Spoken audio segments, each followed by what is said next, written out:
lang po categorically denying yung binabatong putik sa atin at para dumihan ang ating pangalan. May resibo po tayo, madaling verifikahin, tayo po ay more than willing mag-undergo at sumali sa anumang investigasyon sapagkat wala po tayong tinatago. Ngunit ang hiling ko, Mr. President, atin pong alamin at siguruhin na may ebidensya yung ating mga sinasabing sangkot dito. At sa mga susunod na pagdinig, bibigay ko po lahat ng aking nalalaman. Wala din po akong sasantuhin gaya ng sinasabi ko noon pa.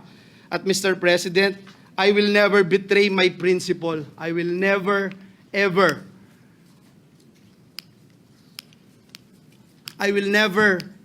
Mr. President, destroy the name that was given to me by my parents, Mr. President, because it's priceless, Mr. President.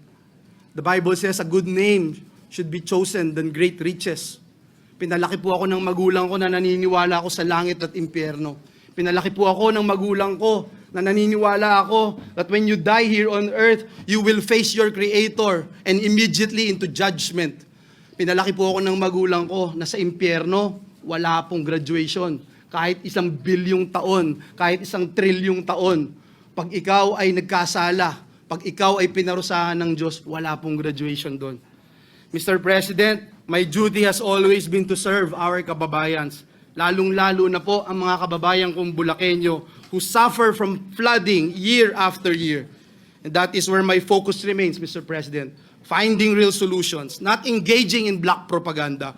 Mr. President, I will not be distracted by lies. And instead, I affirm my commitment to the work that truly matters, serving our people with honesty and integrity. Maraming salamat po, Ginoong Pangulo.